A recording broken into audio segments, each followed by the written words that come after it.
Assalamualaikum warahmatullahi wabarakatuh. Salam budaya, salam rahayu, salam waras. Sedulurku yang berbahagia, selamat bertemu kembali dengan saya Kang Jinggu di channel KJ Bro. Kali ini kita akan mengupas tentang Mataram di bawah kekuasaan Empu Sindok.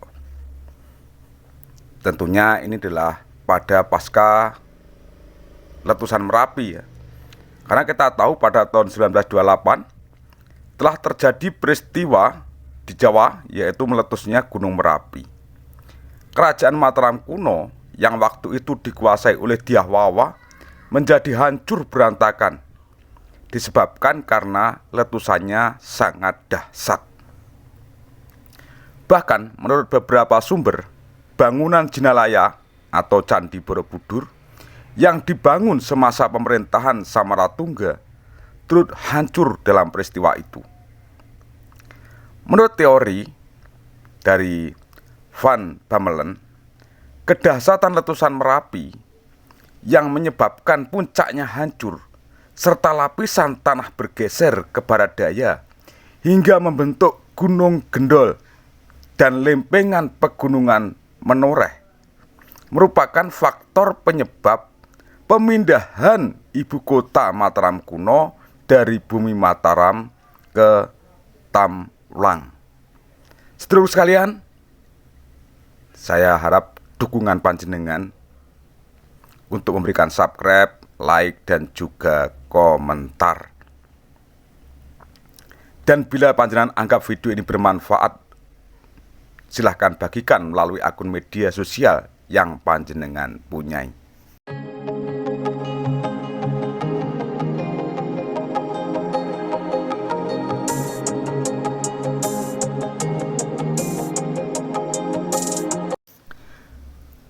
Tentang meletusnya Gunung Merapi ini, Bukhari berpendapat bahwa peristiwa itu merupakan hukuman atau kutukan Tuhan atas perebutan tahta kekuasaan Mataram kuno yang sering terjadi di antara keluarga istana semenjak pemerintahan Rakai Pikatan.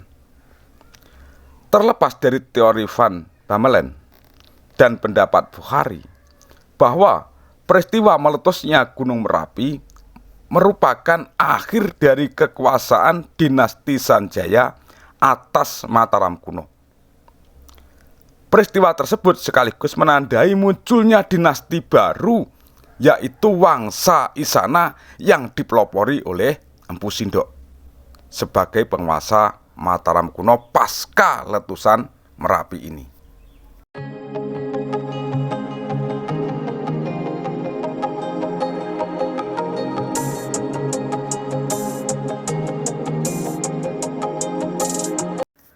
Sedulurku yang berbahagia, banyak hal yang menarik yang berkaitan dengan kehidupan Empu Sindok, baik sebelum maupun sesudah menjabat sebagai Raja Mataram kuno. Seperti kiat politik Empu Sindok. Semasa pemerintahan Dyah Tulodhong, Empu Sindok menjabat sebagai Rakyan Mapatehalu.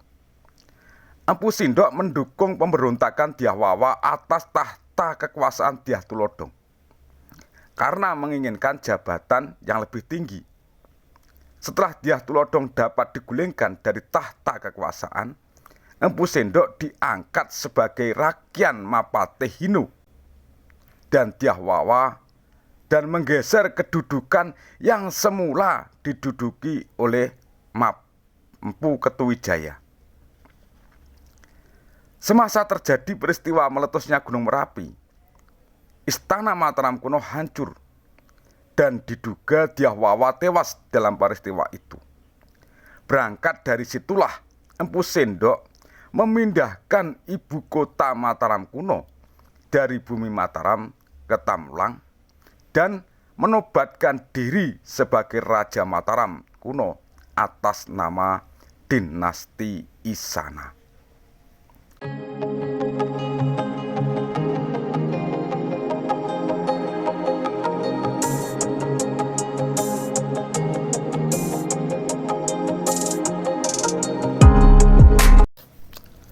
Sepeninggal Dyah Wawa, Empu Sindok yang telah memindahkan ibu kota Mataram kuno dari bumi Mataram ke Tamulang di tahun 928 dan dari Tamulang ke Watugaluh di 929 menobatkan diri sebagai raja. Sebelumnya Empu Sindok tidak menggunakan sebutan Maharaja. Namun setelah menikahi putri dari Dyah Wawa, Sriwijaya Lokanamatungga, Empu Sindok yang semula menggunakan gelar Rakian Sri Mahamantri Empu Sindok berubah menjadi Sri Maharaja Rakehino Sri Isana Wikrama Darmo Tunggadewa. Adapun Putri Dyah Wawa yang kemudian dinobatkan oleh Empu Sindok sebagai permaisuri tersebut bernama Empu Kabi atau Sri Prameswari Sri Wardani Empu Kabi. Sementara yang menjabat sebagai Rakai Mapatihino adalah Empu Suharsa.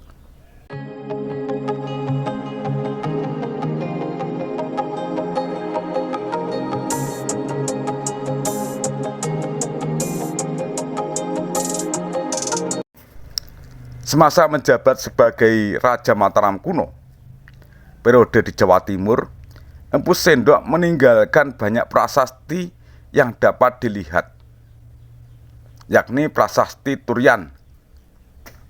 Ini berangka tahun 929.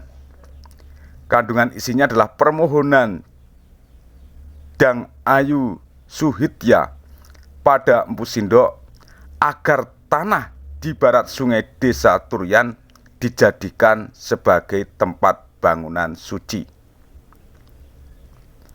Juga Prasasti Linggasutan 929, penetapan Empu Sindok atas Desa Linggasutan, wilayah Rakyat Hujung Empu Madura, Lokaranjana, sebagai Sima Swatma Tantra. Penetapan ini dimaksudkan oleh Empu Sindok guna menambah biaya pemujaan Bathara di Walandit pada setiap tahunnya. Prasasti Gulung-Gulung tahun 929, permohonan Rakeh Hujung Empu Madura pada Empu Sindok agar sawah di Desa Gulung-Gulung dijadikan Sima Swatantra bagi bangunan suci Mahaprasada dihimat. Selanjutnya Prasasti Cunggrang 929, penetapan Empu Sindok atas Desa Cunggrang sebagai Sima Swatantra untuk merawat makam Rakyat Bawang Dyah Srawana yang diduga sebagai ayah dari permaisuri Empu Kabi. Prasasti Jrujru 930, permohonan Rakai Hujung Empu Madura dan Empu Sindok agar Desa Jrujru di daerah Linggasutan dijadikan Sima Swatantra untuk merawat bangunan suci Sang Sala dihimat. Prasasti Waharu 1931 merupakan anugerah Empu Sindok pada penduduk Desa Waharu yang dipimpin oleh Buyut Manggali. Mereka mendapatkan anugerah karena telah setia membantu melawan musuh negara. Prasasti Sumbut 931, penetapan Empu Sindok atas Desa Sumbut sebagai Sima Swatma Tantra ya, karena berkesetiaan Mapanji Jatu Ireng dan penduduk desa itu dalam menghalau musuh negara. Prasasti Wulik 8 Januari 935 yang merupakan peresmian bendungan di Watan Wulas dan Watan Tanya yang dibangun oleh penduduk Desa Wulik di bawah pimpinan Sang Pamgat Susuhan. Ya, ini Sang Pamgat Susuhan. Peresmian ini dilakukan oleh Empu Sendok yang bernama Rakyat Mangibi. Selanjutnya adalah Prasasti Anjuk 1937, penetapan Empu Sendok atas tanah sawah desa Anjuk Ladang sebagai sima swatantra atas persembahan pada Bathara di Sang Hyang Prasada, serta pembangunan sebuah jaya stamba tugu ini sebagai peringatan atas kemenangan saat melawan serangan dari Sriwijaya yang mencapai daerah itu. Sedulurku yang berbahagia, Empu Sendok tetap memiliki toleransi terhadap para penganut agama lain meskipun menganut agama Hindu. Sebagai bukti, Empu Sendok pernah memberikan penghargaan berupa desa Wanjang sebagai sima swatantra kepada seorang pujangga bernama Sri Sambara Suryawarana yang menulis kitab Buddha aliran Tantrayana yang berjudul Sang Hyang Kamahayanian. Sedulurku, Empu Sendok meninggal pada tahun 1947 dan arwahnya dicandikan di Isana Bajra atau Isana Bawana. Sepeninggal Empu Sendok, tahta kekuasaan Mataram diduduki oleh putranya yang bernama Sri Isana Tunggawijaya.